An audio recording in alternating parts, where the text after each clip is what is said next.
Welcome to this week's episode of Regal's Rundown, here with UMC men's basketball coach Dan Weisse. How you doing today, Coach? Good, Ryan. Good to be with you. Yeah, it's good to be with you too. So you guys are a weekend away from officially opening the 2018-2019 basketball season.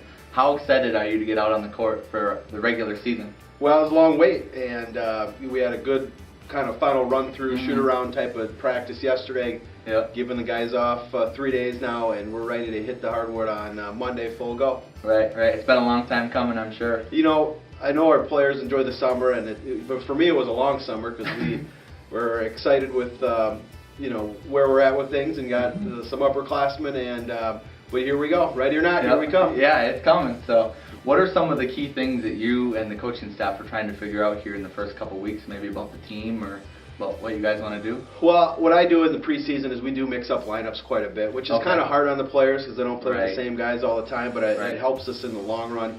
We're putting some new wrinkles in offensively, so we're working through some of that, but we like what we're seeing with our players' mindset.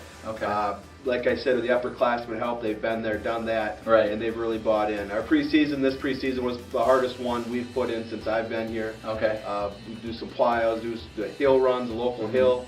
My players are really happy that's over, but we're definitely stronger for it.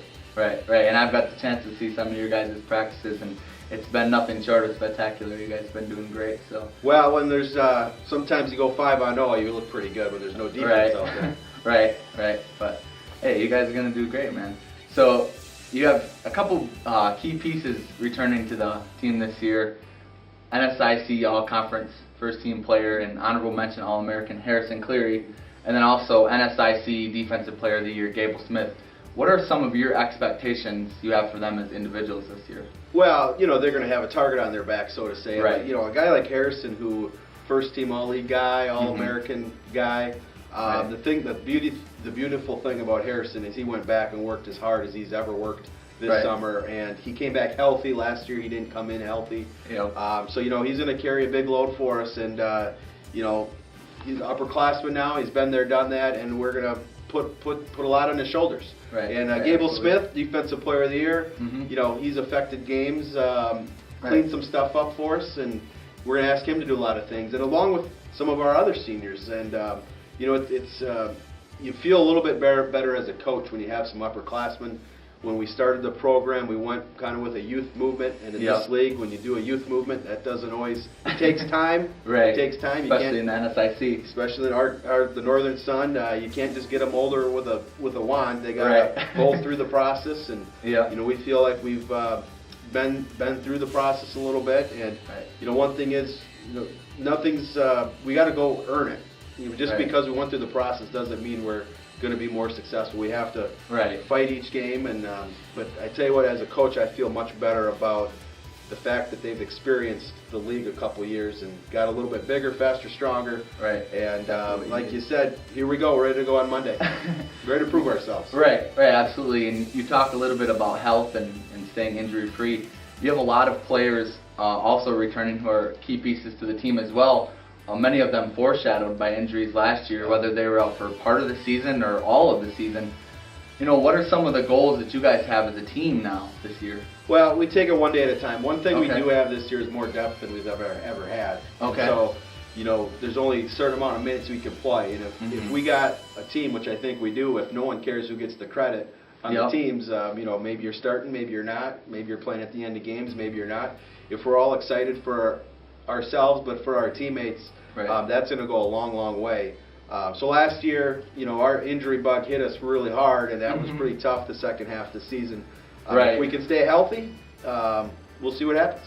And well, not only that, the more depth you have, the more competitiveness it makes. No question about it. I tell you, at the end of the season last year, we had about 9. We couldn't even really hardly go 5-on-5, which is sad to say. But now we're going to have pretty good competition across the board in multiple positions. And as you said, it's all about the team, not so much individually. So it's your 5th year here at UMC, and you've talked about upperclassmen. This is your first year really where it's been veteran-led. How is it nice in that change where juniors and seniors can lead the team versus where you have to rely on freshmen and sophomores to play in the game and to try to be the team leaders? when you have your players holding each other accountable, that's when your program starts to kind of take a turn for the better. Right. And as the fact that we have upperclassmen, when maybe a freshman's not sure what's going on, they don't always have to hear it from me. They can hear it from their teammates, from their peers. Absolutely. And when you got the team, the players taking ownership of the team, as a coach, it makes me feel a little bit better, a little bit more. The trust is the big word we use. We trust our players, they trust us, and we finally have a program, what we call a program. Right, and absolutely. It's one thing to hear something from a coach as an athlete, as an underclassman, but to hear it also from your upperclassmen, your team leaders, that goes a lot longer, I feel like, in a lot of situations.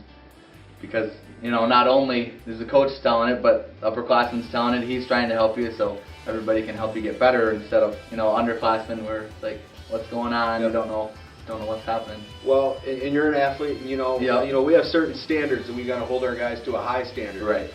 The highest standard in the league, is to say. Right. But if it's not coming from coaches, it's coming from players. It shows the players have bought in. Right. It shows what can happen when people do buy in. And nothing's guaranteed. Nothing's guaranteed in the season. Nothing's guaranteed in life. Given. Right. We got to go earn things. But when you do see your senior leadership or your upperclassmen leadership leading the way and see people follow, it makes you feel like a safety net type of thing as a coach. So it just shows what we're preaching as a coaching staff is sinking in, and we got good people in this program, and we're excited to see where we can go. Right, and that's how you build culture. So got to keep culture right at it. Culture is a big word. That was the number one thing when we came in here 5 years ago, as you said, is changing the culture, and the players that we have, the student athletes we have absolutely 100% bought into the culture, and nothing's guaranteed. Right. Hopefully we'll see that play out in a positive way for us. Right, and you guys have gotten better and better each year since you've got here, so it's not something that happens overnight. Culture and success, you can't flip it like a switch. You got to take your lumps a little bit, but that's how you build longevity. And we didn't want to build this program to be good for 1 or 2 years. We wanted longevity in the program. So we put the onus on our upperclassmen, and at some point our underclassmen will become upperclassmen. Right. And they'll be teaching the newest, and that's what a program is. That's what a program is, and that's what we're finally at that point where we're starting to see results. Absolutely, and everybody's excited to see that as well. Not only you guys as the coaching staff, it's awesome to watch. Can't wish it to happen. You got to go make it happen. That's the challenge. Right, absolutely. So, last question for you, Coach, and this is about you. Who is the best basketball player you've ever played against, whether that be in high school or at college at UW-Milwaukee? Who is the best? Man, I tell you what, I've been lucky. Been humbled myself. Right. I tell you what, one of the neatest experiences, I was able to work Michael Jordan's Michael Jordan camp, down in Illinois, and what he does is at the end of each day, he'd play with the counselors, which were a bunch of college players, so I actually got to play against Michael Jordan. Okay. And I'll never forget it. Pretty intimidating, played against the best player to ever live. Right. And he ended up guarding me, and some situation happened, and I remember I threw the ball out of bounds because I was just like, holy cow, Michael Jordan's guarding me. Probably just shaking, and I'm running down the court, and he slapped me in the butt and said, hey, don't worry about it. You can play with anybody. And it was my God, Michael Jordan just told me that. So you know what, though? I mean, that's a simple thing, but that was a pretty neat experience. Right. I was lucky to play with Clay Tucker, was UW-Milwaukee's all-time leading scorer, and some great friends still back, UWM alumni. And but Kenyon Martin from Cincinnati is the one that sticks out. He was an unbelievable difference maker at Cincinnati. He ended up getting hurt that year, and if they didn't, they might have won a national championship. But, oh, really? But I tell you, it's pretty neat experiences. Never forget them. Absolutely, yeah. Making you reminisce about playing. Yeah, can keep going, but right. I've been lucky. Right, absolutely.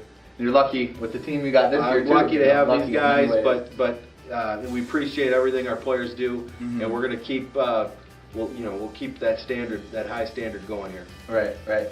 Well, there you have it, folks. Make sure you tune into the UMC men's basketball team as they go shooting into their season. Wings up and go Golden Eagles.